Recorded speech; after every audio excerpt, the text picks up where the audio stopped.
Hi, we are here with Professor Jochen Wirtz in an interview series. And Jochen, the question I want to ask you is about capturing value in the service economy. You know that our definition of service is taking action to create value for someone else. But as an enterprise, you have to capture some of that value for your own well-being and for your shareholders. So tell us about this capturing of value in the service economy. Yes, I mean, what's happening in our economies is that companies outsource more and more and more.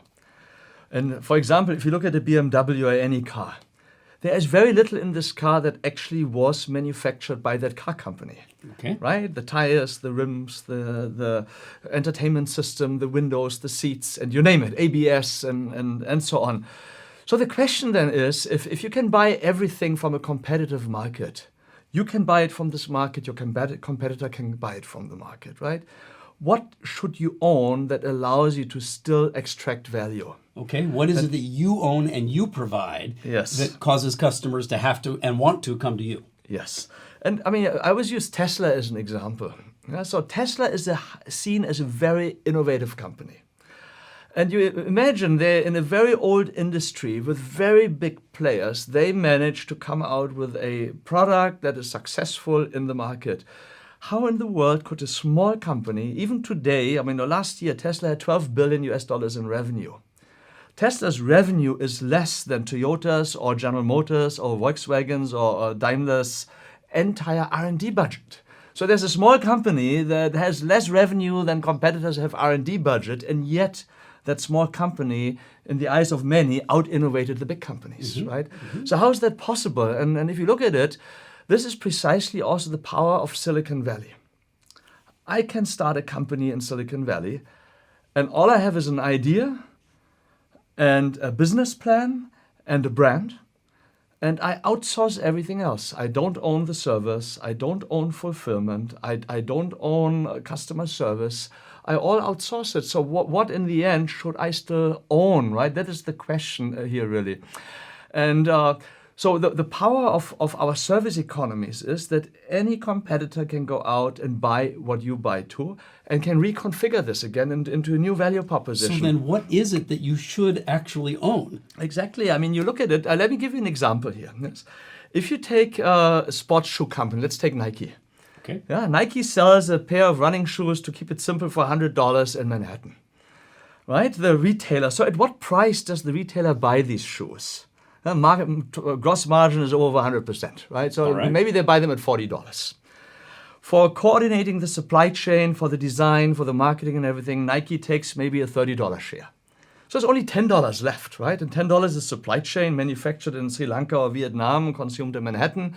That is low single digits. And what's left for manufacturing is a few dollars, right? So you can ask yourself, why is it that 90% of the value here is captured by the retailer and by Nike?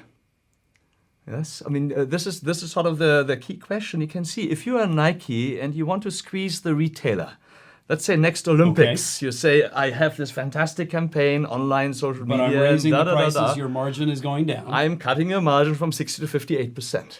So how is the retailer going to respond? Can the retailer afford to drop Nike? Probably not, right? Because you're in Manhattan, you have to have Nike, okay? But what I do as a retailer is I bring Nike to my shop. What do I show you? 2 meters dedicated shelf space Nike. At the entrance, dedicated sales promoter. I need the 60% margin to pay for all of that. Okay. If you shrink my margin, I have to shrink my investment into your brand. And Adidas is right there, and Puma are right there, and the alternatives are there. Absolutely. Yes. So, I mean, the fight is over. If you don't give me what I need, I move you from 2 meters to 1 meter, from entrance to corner, and from sales promoter to a poster, right? So what does the retailer own? He really owns the point of sale. Okay. Yeah. The other thing the retailer owns is, look, if I come to you and I tell you I need a good pair of running shoes for hard surface, what do you recommend? Okay. So I own the customer relationship and the dialogue there. You own the customer relationship, right? So you can see these are very two powerful levers for capturing value. You own point of sale, you own the customer relationship. Now you flip this, the retailer buys these shoes for $40 from Nike, but could go to Sri Lanka and buy shoes with very similar design, similar materials, same air. At a fraction. At a fraction, right? Why don't they do that? Because they can't call it Nike. Yes, they can buy a Hikey or a Mikey, but not a Nike. Okay, so the question is, if I want $60 gross margin, is it easier for me to buy Nike at 40 and sell Nike at 100, or to buy Hikey at 15 and sell Hikey at 75, right? So Nike owns the brand, right? So you're now posing another way to capture value. You're saying brand. Yes. You're saying point of sale. Yes. And you're saying point of recommendation or interaction in dialogue with customer. Absolutely. And you look at the manufacturer, you look at the supply chain provider. Look, I go out and tender, so I judge by performance. If everyone has the same performance, then I go by price. Right. And most of the time, even the price is almost the same. Then I buy based on relationships. But even if a good relationship, if someone else comes along and says, I have a new factory with AI and robotics and da-da-da-da. And faster delivery or better price or faster customization. You're always on your toes and you're always in price competition, right? Because you're not actually creating and capturing value in one of those three areas. Yes. And I mean, there are other things you can look at. I mean, sometimes liquidity, volume platforms allow you to capture value. Okay, can you give us an example? I mean, the easiest is all the .com, right? The Airbnbs, the Facebooks, and so on. But even for industrial goods, if I have a much larger installed base, I have more engineers in the field, I have more spare parts in the field, my response time will be better. The downtime you have will be lower. Yes, I can do things with Internet of Things, and so there are many other things I can do because I have volume, I have capacity, data, I have depth. Yes. Okay. So what I'm saying is I don't want to prescribe do this or do that. But what I do with all of my students and my clients is let's look at your value chain and let's look what are potential ways to capture value, right? And as we discussed, point of sale, customer relationship, brand, platform liquidity, and then sometimes also in service, if you have IP that can be protected, is very powerful. So if you're Disney, you have, But for many service companies, that IP is very little. I mean, I don't know whether you remember the court case. Singapore Airlines and British Airways were in court arguing over who invented a flat business class seat. So that's the level of IP in most service organizations. Okay? That's very hard to protect. Right. Yeah, and I mean, you look at a Starbucks, you look at a McDonald's. I mean, is there anything you can't really copy? I mean, most of the processes, except the brand, except the brand, and the relationship with customer, and point of sale. Yeah. Okay. Interestingly, point of sale doesn't have to be physical.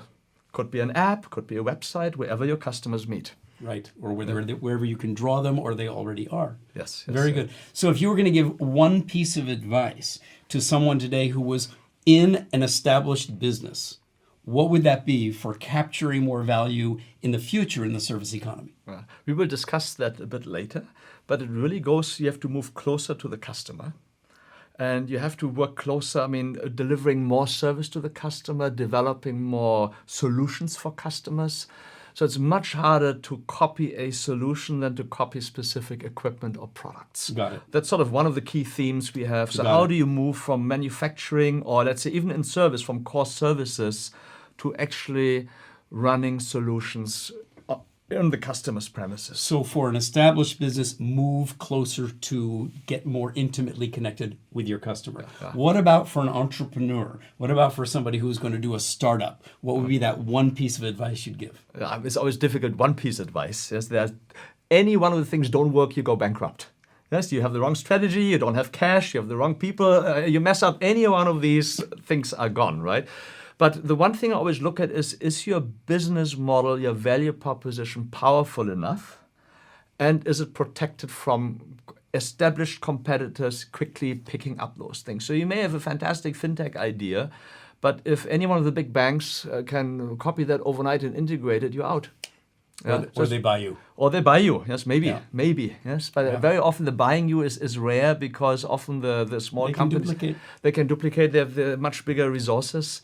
So it's, think very carefully about your value proposition, very carefully about your revenue model, and very carefully over the sustainability. So are you easy to copy or are you difficult to copy? Very good. Capturing value in the service economy. Be hard to copy, be distinctive, and get closer to your customers.